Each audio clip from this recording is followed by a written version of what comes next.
hanyuma wari uri kwiruka ugeze igihe urananiwe uri kugendera hasi.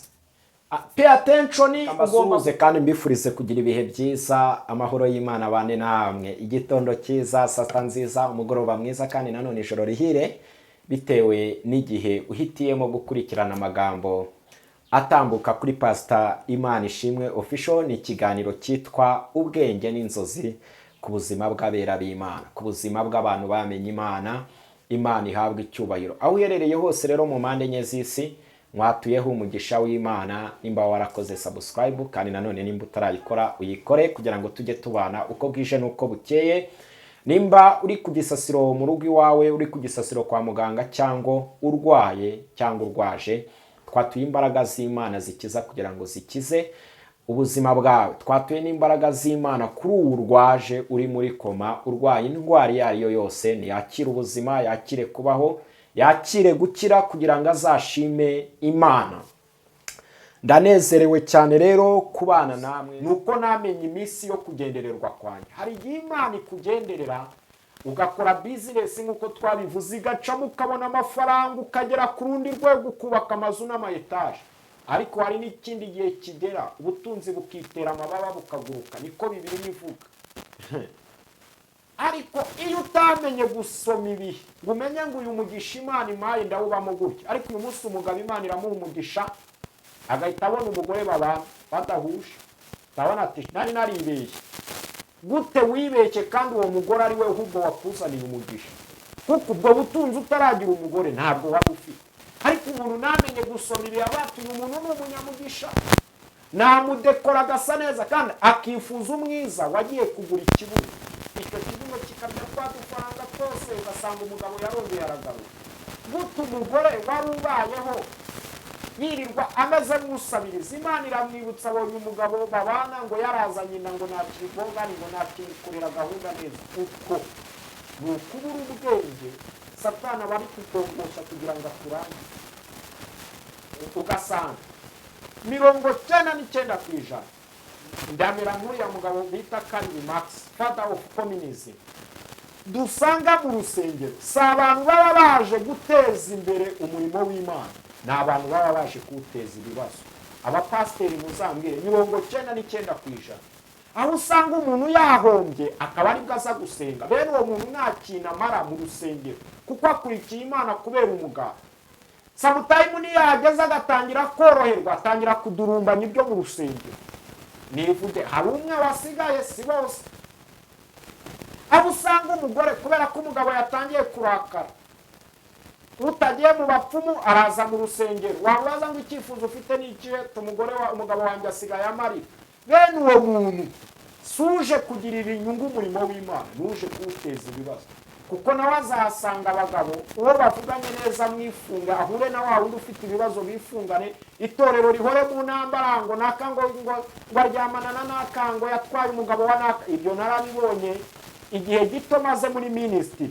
God touch my eyes, Imana yafashe ku maso yanjye iranyereka. Hari abantu mu rusengero babamo kubera ubwenge buke bwo kuyoberwa kumenya kubara ibihe, bahatesekera abandi bakandavurira izina ry'Imana rigakorwa n'isoni muri rubanda. Urakwiye kubwira Imana, nimba uri umusore ukaba uri umukobwa unkurikira, ukabwira Imana, Mana nyigisha kumenya kubara iminsi yo kubaho kwa. Umukobwa bita Stella bari ibihe, aravuga ngo ngiye ngomba kujya ibwami nkiyamamaza. Imana ishyigikira amavuta yari mu bikari, ahinduka umwamikazi, kandi guhinduka umwamikazi kwagiriye inyungu igihugu, itorero, abayuda bose muri rusange. Kuko Amani yari yagambiriye kubarimbura, ariko kubera umukobwa yamenye gusoma ibihe, Imana imugirira neza.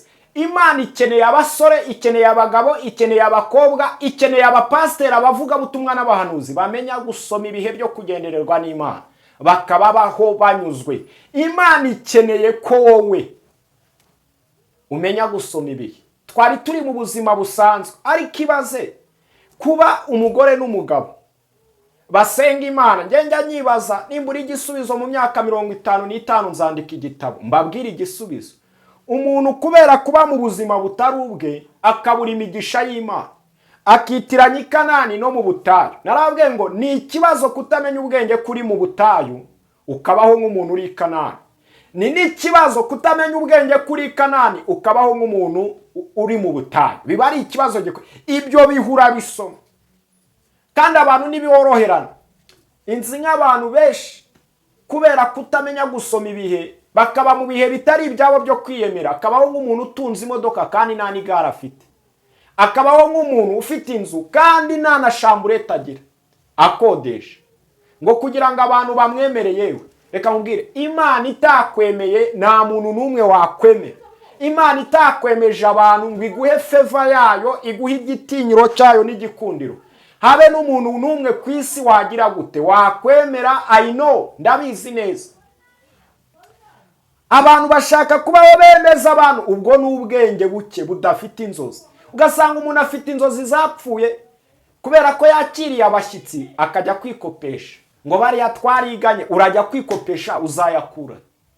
Kandi yari afite ubushobozi, yari afite 1000 cyo kubakiriza intoryi n'inyanya, ariko ngo ndabagurira inyama. Uwo ni umukristo. Amasorori, hari n'ujya gutira amasorori, yayimena akayishyura cyangwa agashwana n'inshuti ye ngo yayimeneye isorori kubera kutayifata neza cyangwa no kugira ibyago bikagenda nabi. Urwo rugamba uyizanira. Abantu benshi bizanira intambara kubera kutagira ubwenge bufite inzozi. Ngewe Imana ishimwe n'umuntu Imana igambiriye ko bizagenda neza. Ngewe nkubwiza ukuri.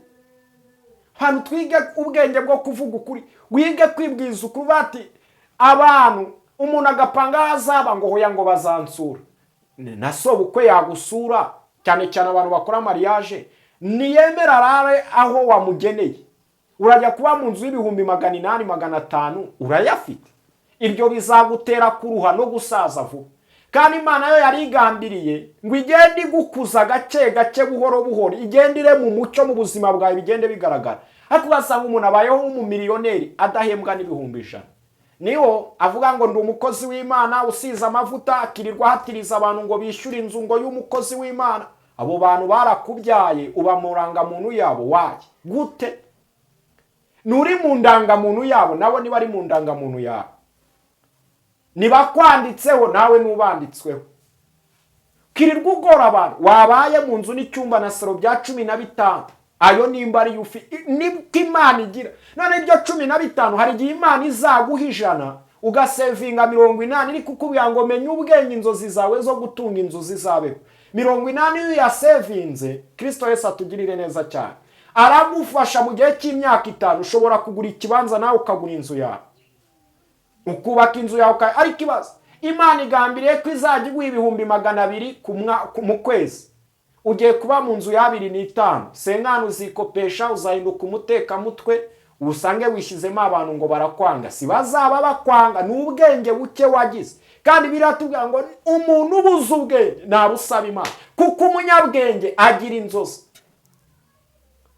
Imana itugirire. Umunyabwenge arota arimo aragenda bati gute utari ubwawe, ukaba mu buzima bwa miliyoni utinjiza 1,000 ngo abantu bagushime. Reka mbabwire, nta muntu wagushima Imana itagushima. Nta n'uwakwemera Imana itamukwemeje. Icyo ngicyo cyuzakiri coding ngo abantu twariganye, ngo nimba baje ngo ndajya kuri butike ngo nikopesha inyama ngo mbagaburira. Usange uwo wikopeshejeho ni wamwishyuye. Kandi buriya abantu n'abahanga, iyo ushaka kubemeza mu gihe kitari cy'Imana ngo ibemeze bakwemere, bya bintu ukora byose bihinduka zero. Ngo abonye intebe yicaraho, ngo buryo yirataga we, ukazabyumva bikagukomeretsa, ugatakaza inshuti mwabanaga kubera ko zakuvuza urabyumva kandi zivuga ibikubabaza. Unatekereza uburyo wigomye, unatakaza umuntu wazagukopa ikindi gihe wenda byagenze nabi. Sinavuga ngo kwikopesha ni icyaha, ariko kwikopesha ibyo utazishyura ni ikibazo. Ugasanga umuntu yabaye kanyamadene, inzira ageze ngo wangure ngo wangurije kenze, ngo mwana ngo konte yanjye ukajya ngo ndi kuyakurura bikanga. Yari uwo nyambwira ati nimba wakuruye tegereza biraza gukunda, nanjye yanjye niri gukunda. Kubera iki? Ni imitwe buri gihe abwira abantu bose. Kristo Yesu atugirire neza kandi Imana yacu ihabwe icyubahiro, itwigisha ubwenge. Ni gute? nimba ugeze kuri level yo kwakiriza abantu ubugari n'intoryi, ni ubugari n'intoryi baguseke, nurangiza kubasezerera ubasengera ubatureho imbaraga z'Imana, nawe ube ngoma uyu munsi bariye ubugari n'intoryi ku mutima bati ndabizi ko ari igihe kizagira bakasanga chicken nziza, ipirawu nziza, nawe wakoze bifi imeze neza, ibyo bizakunda igihe uzaba ubigezemo. Barukore tubigenze dute? Tubaye iciro ry'imigani kubera kubura ubwenge bwa financial discipline. Nimba udashobora kumanaginga ibihumbi 100, Imana niguha miliyoni biragoye kuzayigiriramo discipline nyine. Nabyo bizagucanga ni bimwe twavuze, uzajya ubona umugabo wawe mutakiri kuri level imwe, ubona umugore washatse mutakiri ku rwego rumwe, kubera iki? Lack of financial discipline igakubaho nk'uko nyine ubayeho. Nimba uri umugabo ubwira umugore turabizi twashakanye dukundana, kandi wireba umuntu nawe wiyemera, reba umuntu ushobora kubwiza ukuri akakumva ati nubwo mbona kuriya mbayeho gutya, inzu nashobora kwishyura n'imangayikishe, ugusanga abantu barashaje imburagiye bafite amadepresiyo kubera ubwenge buke, kwipasa muremure, kutaba mu buzima bwabo.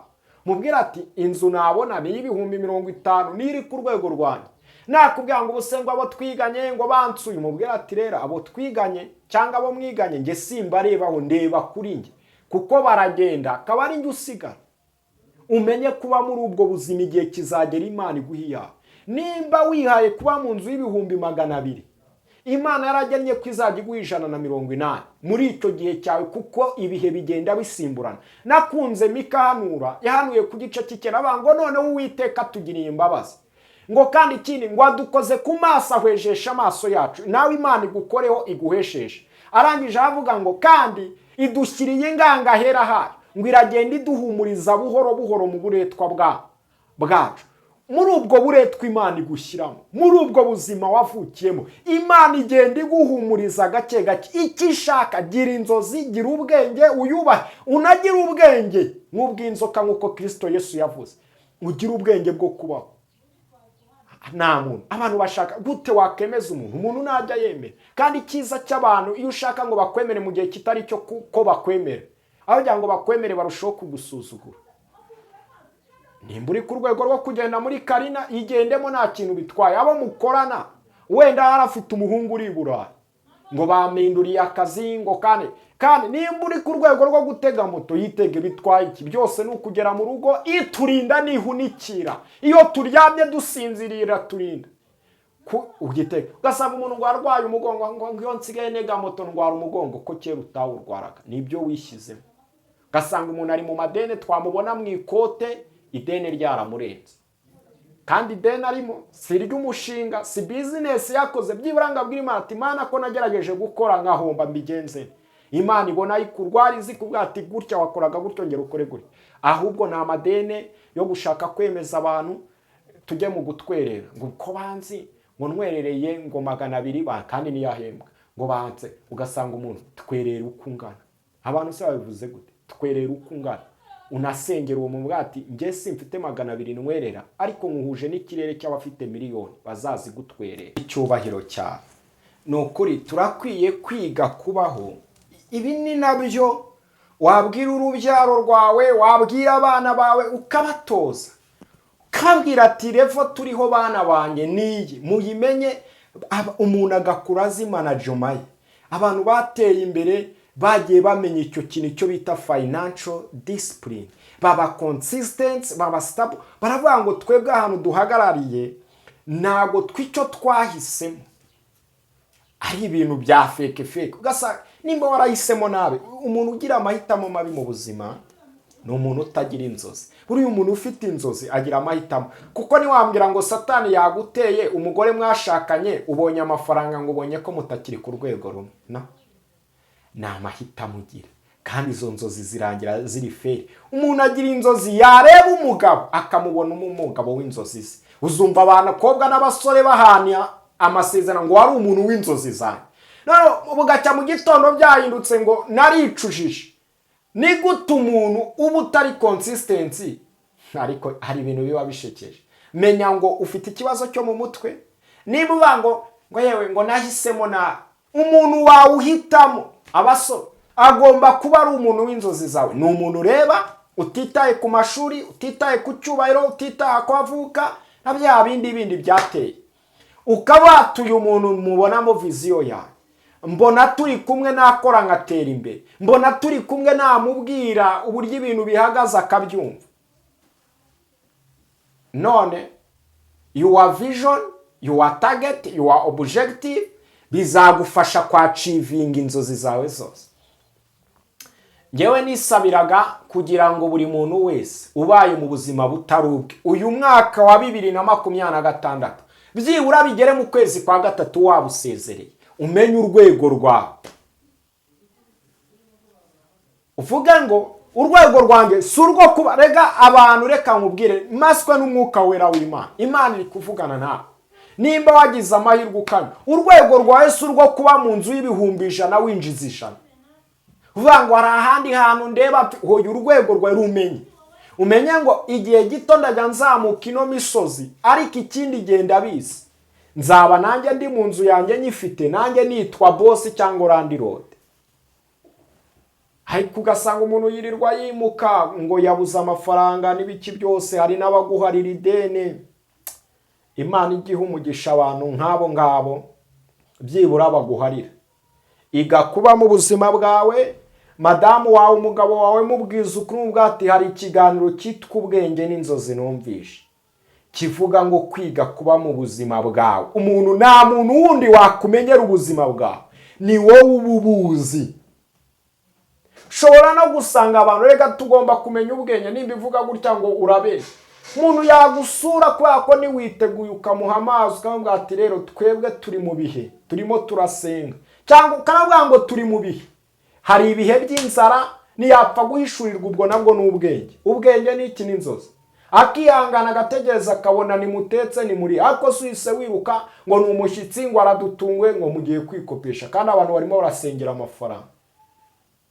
Ibyo bintu bijya binangaza. Mubwire ngo turi mu bihe. Nimba rujaje kubafasha wenda arabibona, ariko uzaje kugira gutaba iyi nyatsa barokore muhora musengera. Imana itugirire neza. Imana iramamagaye ngo mumurize abantu b'Imana. Imana iramamagaye ngo mbabwire iby'ubwenge. Twigire ku nzozi zisanzwe turota turyama, Imana irushaho kutugirira neza. Gusa Imana ihindura amateka y'ubuzima bwawe. Imana ikugirire neza, wige kuba mu buzima bwawe, nibwo inzozi zawe zizabimamo.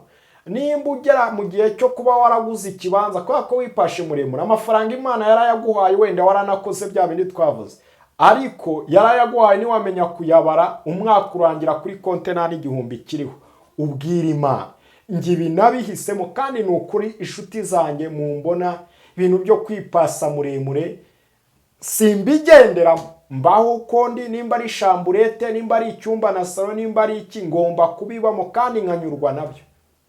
Ibintu byo kujya guteza abantu ibibazo, umuntu yabaye ikibazo, kandi uko mbivuga niko biba biri.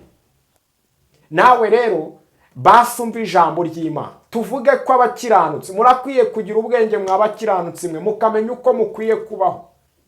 Ntabwo mukwiye kuzura umwuka wera munuzuye amadeni. Ibyo bintu bibabaza Imana, birananamura. Kurota uri kugendera mu ndege, kurota uri ku kibuga cy'indege, kurota hari igihe umuntu arota ari kugurukira hejuru agenda, ari ukabona ni nk'imyuka mibi iri kumurwanya, ukabona yirutse ari kugendera hejuru. Ibyo nibyo tugiye gusobanura. Ni ikintu gikomeye Imana ibigiye gukora. Kurota uri mu ndege cyangwa uri ku kibuga cy'indege, uko umwuka w'Imana yansobanuriye, ni umugisha w'amahanga uba ugiye kuza ku buzima bwawe, kandi ni divine connection. Hari ikintu Imana iba igiye gukora mu buryo bubiri. Imana ibyo uri gukora bigiye kwaguka, bijye ku rundi rwego byisumbureho. Ikindi cya kabiri, Imana igiye gukora ikintu yagura, iguhuze, kwagurira imipaka, iguhuze n'abantu bagufasha, iguhuze n'umugisha, ica umugozi wo kwizengurukaho. Ice wa mugozi ugasanga umuntu ahora yizengurukaho, Imana ibigiye kumwagura ikamutuza ahagutse. ntagira ikindi mishurirwa nzazivugaho. Imana ikugirire neza cyane. Kurota hari umuntu uri kukwirukaho cyangwa abadayimoni cyangwa hari ikintu kiri kuguhiga ariko ukabona uri kugurukira mu kindi kirere, bivuze ngo Imana imigambi y'ababisha imyuka mibi yose ishaka kukumanura ngo igukubite hasi, Imana iri kugenda igukura ikujyana kure y'ibiguhiga. Hari igihe wiruka ukageraho ukananirwa ukisanga hasi, none uri kugendera hasi kandi wari uri mu gihe cyo kwiruka. Gukora ibintu bikomeye ni operasiyo idasanzwe. Hanyuma wari uri kwiruka kugeza igihe urananiwe uri kugendera hasi. Pay attention, ugomba gupayinga attention. Za mbaraga Imana iguhaye ugeze igihe uzivuyemo wowe ubwawe. Uratsikiye uragwa. Usenga Imana ukayibwira ngo Mana, iki gicaniro cy'abadayimoni gishaka kunsubiza inyuma nkagwa. Hari abantu uzasanga hari umuntu waguye, buriya utinye umuntu usubira inyuma niwe ufite ikibazo, ari kugwa. Mika yamuhanuye baravuga ngo nunyishime hejuru ningwa nzabyuka. Ni nayo mpamvu uwo muntu nyine avuye mu kirere yari ariho araguye. Icyo gihe usenga usaba Imana bati Imana, ibyagakwiye kunkura mu murongo byose n'ibyagakwiye kungusha ubikureho kugira ngo mbe umuntu wawe, ukomeze undindire mu buntu bwawe. Nisengesho urasenga bati narose ndi mu mbaraga zawe ariko nzivamo ndagwa, sinzi icyabiteye sinzi ikizabitera ariko ndakwinginze kugira ngo ngumize mu buntu bwawe n'imbaraga zawe. Icyo gihe Imana izakuzanira imbaraga kandi nawe uzashyiremo imbaraga n'ubushake kugira ngo Imana ikurengere. Aho none waguye ejo wabisubiyemo, none waguye ejo wabisubiyemo, uzasanga uyu munsi umuntu umwaka ushize wari umuzi ari umukristo muhuye ari kumwe umumanura jipo kandi akakubwira ati ndabanga. Uwo muntu yagize izo ntege nke afatwa n'igicaniro cy'abadayimoni kidashaka ko akiranukira Imana aba mu bihe byiza byo guhora asenga, usange cyamutuye hasi. Rero niba unkurikiye izo nzozi ugize urota, Imana yo mu ijuru ikurinde uhamurota ahubwo uri kugendera hejuru y'ibiguhiga byose, kuko ngo mwiturize wiyicarire ngo kugeza igihe nzashyirira abanzi bawe munsi y'ibirenge byawe.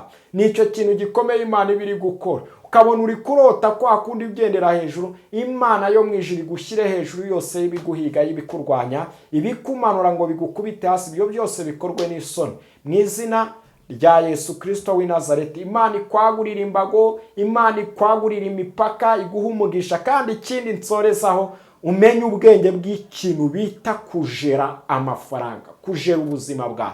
Nta wundi wakujerera ubuzima bwawe. Abo mukorana ntibabujera, abo mwiganye ntibabujera, nubagenderaho ubwo buzima bwawe buzazerera. Imana iguha umugisha. Nguhe nomero ya telefone iyo dushoje ikiganiro wifuza gutera inkunga iki kiganiro cyitwa Ubwenge n'Inzozi. Dukeneye amashusho meza abantu bazajya bareba bagafashwa. Uduteye inkunga tugahera ku bushobozi bwacu dufite, Imana yaguha umugisha. 0786367678 guteranya 250 78 ube mu buzima busenga, ube mu buzima bukora, ube mu buzima bwiringira Imana, ube mu buzima bufite amahame. Imana izagutabara kandi Imana izagushyigikira. Ciao ciao, shalom shalom.